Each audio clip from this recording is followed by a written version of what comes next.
तस्वीरें गलत हो सकती हैं, वीडियो भी गलत हो सकता है। संभव है कि रिपोर्टिंग का तरीका भी गलत हो। संभव है कि भगदड़ मच जाए, ऐसा कह देने से संभव है कि पत्रकारिता या पत्रकार या उसका तरीका गलत हो सकता है। लेकिन यह बात बिल्कुल भी गलत नहीं है कि बिहार के बाहर बिहारी प्रताड़ित होते हैं। हम प्रताड़ित हैं, हम अपमानित हैं, इस बात में कुछ भी गलत नहीं है। ये सच है, सच्चाई है।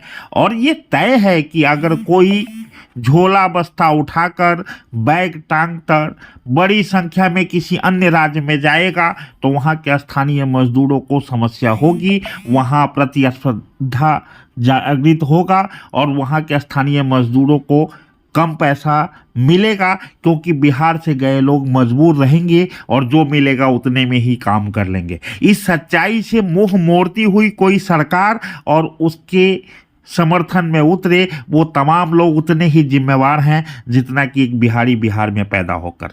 हम पैदा होते हैं बिहार में, हम वोट देते हैं बिहार में, और जैसे ही हम थोड़े से कमाने लायक होते हैं तो बेरोजगारी का मार झेलते हुए हम बैग टांग कर निकल लेते हैं। फिर कभी किसी कोरोना काल में हमें पैदल वापसी करनी होती है तो कभी शौचालय में बैठकर आते हैं ट्रेनों के। कौन सा ऐसा त्यौहार नहीं है जब विशेष ट्रेनें चलाई नहीं जाती हों, और कौन सा ऐसा त्यौहार है जब हम शौचालय में बैठकर लाए नहीं जाते हों। कौन सा ऐसा त्यौहार है जब दिल्ली के प्लेटफॉर्म पर हम पे डंडे बरसाए नहीं जाते हों, और कौन सा ऐसा त्यौहार है जब टीटी को दे लेकर हाथ पैर पकड़ हम अपने घर आए नहीं होते हैं। बिहार की ये दशा इन्हीं नेताओं की देन है जो नेता आज पुलिस को आगे करके किसी पत्रकार या किसी आवाज़ उठाने वाले पर केस दर्ज कराने को आमादा हैं। लेकिन वो इस बात को लेकर कभी आमादा नहीं हुए कि बिहार के लोगों को मजबूरन बाहर जाना क्यों पड़ता है।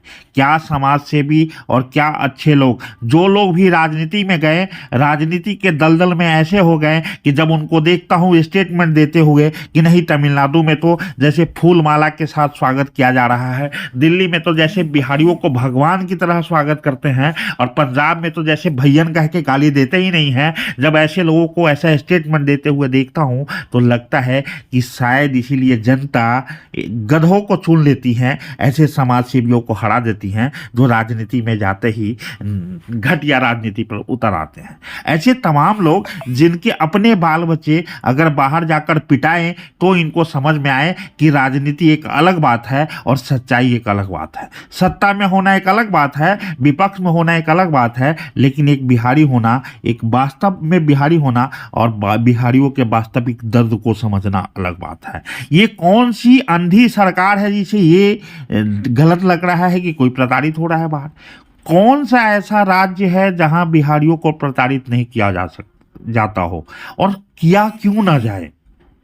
जब हम उनके अधिकार क्षेत्र में जाते हैं, जब जबरन उनके हिस्से का काम हम मजबूरी में करते हैं, और जब हम यहाँ से सब कुछ छोड़ छाड़ कर गए रहते हैं तो हमें 2 पैसा कम भी मिलता है तो हम काम करते हैं। यह इतनी सी सच्चाई तो कोई नाबालिग बच्चा भी अपने घर में बैठ के सोच सकता है कि जब उसके खेत में मजदूर 1 चाहिए और उपलब्ध मजदूर 3 होंगे तो निश्चित रूप से मजदूरी कम में भी कोई मजबूरी में काम करता होगा, तो उस राज्य को तो फायदा मिल जाता होगा, वहाँ काम कराने वालों को तो फायदा मिल जाता होगा। वो हो सकता है कि किसी बिहार वाले को काम कराने के बाद हो सकता है कि अच्छी नज़र से देख भी लें, लेकिन एक बिहारी के वहाँ बड़ी संख्या में होने के कारण, सस्ते दर पर मजदूरी करने के कारण, अगर स्थानीय मजदूर के हिस्से में काम कम अटता हो, उसे भी भुगतान कम ही मिलता हो, तो वो तो कोई फूल माला और आरती लेकर स्वागत करेगा नहीं किसी बिहारी का। अगर इतनी सी बात किसी को समझ नहीं आ रही,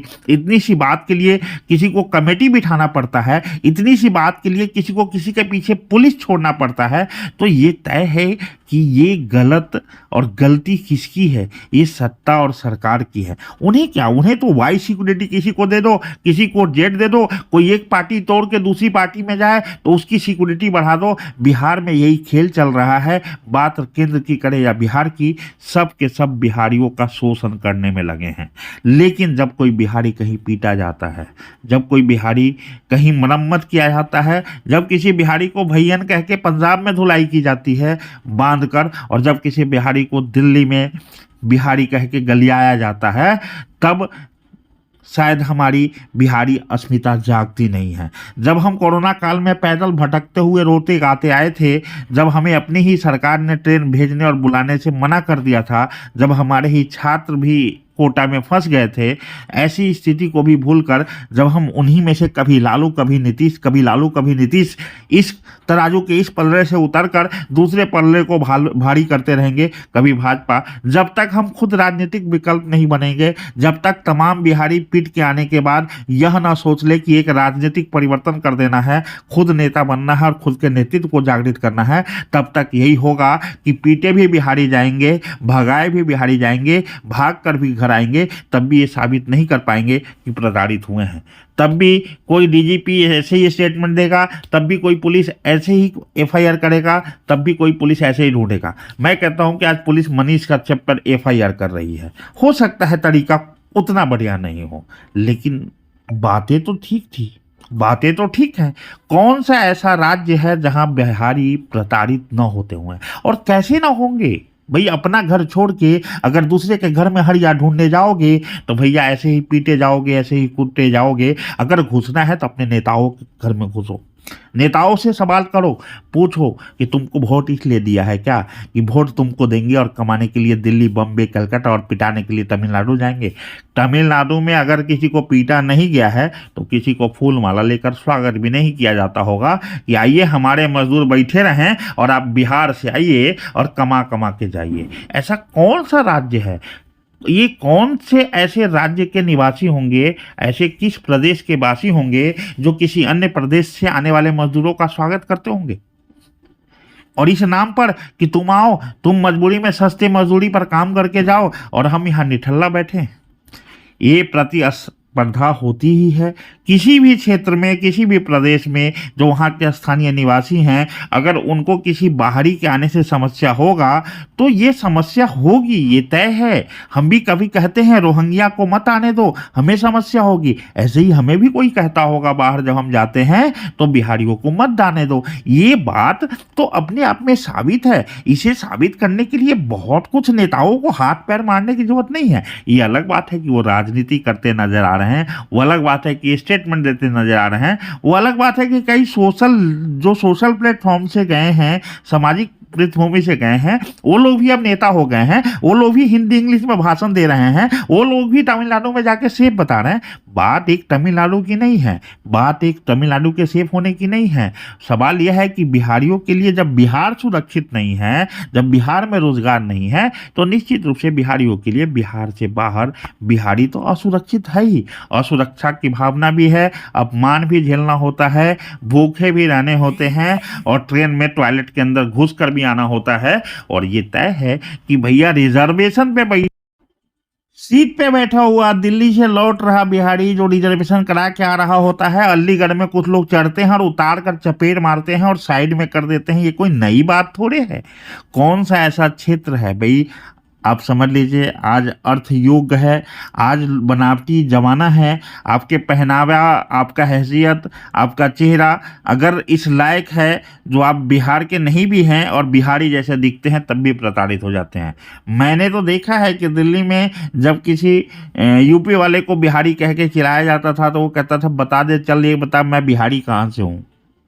तो उसके कपड़े से, उसके पहनावे से, उसके रहन सहन से, उसके कमाई से, उसके आर्थिक स्टेटस से लोग दिल्ली में आज भी किसी को भी बिहारी कह देते हैं। बिहारी तो एक गाली सा हो गया है। इस गाली को समाप्त कैसे करें, इसकी चिंता करने के बजाय हमारे सत्ता और विपक्ष के बैठे नेता, ये कभी कोई कहता है कि खूब वहाँ पीटा जा रहा है, कोई कहता है नहीं पीटा जा रहा है। भाई इंतजार कर रहे हो क्या? तमिलनाडु में सच में पीटा जाए, अगर नहीं भी पीटा जा रहा तो किस बात का इंतजार कर रहे हैं? क्या साबित करने निकले हैं कि नहीं पीटा जा रहा है? तो क्या साबित होता है? फूल मालाएं पर चढ़ाए जा रहे हैं, कोई इंतजार कर रहा है, कोई स्वागत कर रहा है कि हे बिहारी, बिहार में पैदा होकर अपने गधों नेताओं को चुनकर और आ जाओ हमारे यहाँ तमिलनाडु में, दिल्ली में, पंजाब में कमाने के लिए।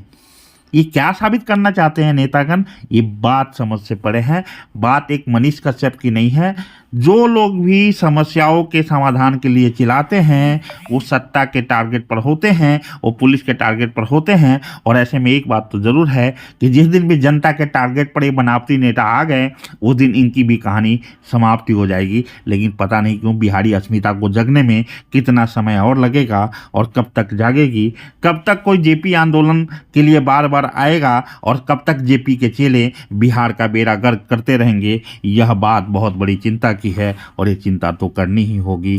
धन्यवाद। संघर्ष प्रणाम। मेरा नाम संजय संघर्ष सिंह है और मुझे तो साफ दिखता है कि तस्वीरें गलत हो सकती हैं, वीडियो गलत हो सकता है, लेकिन ये बात सच्चाई है, सच है। सभी जानते हैं कि बिहार के बाहर बिहारी केवल और केवल प्रताड़ित ही होते हैं। क्षेत्र के नाम पर, गरीबी के नाम पर, भाषा के नाम पर, चाहे जिस नाम पर हो, ये तो तय है कि प्रताड़ना सबसे बड़ी सच्चाई है। और पता नहीं हमारे नेताओं को दिखता क्यों नहीं, समझ आता क्यों नहीं। और अगर नेताओं को नहीं भी आता है तो हम आपको समझ क्यों नहीं आता कि ये नेता नहीं, ये सब अपने अपने राजनीतिक घराने के उत्पाद हैं और आपके लिए इन्हें कोई चिंता नहीं है। ये अपनी कुर्सी कैसे भी बरकरार रखना चाहते हैं।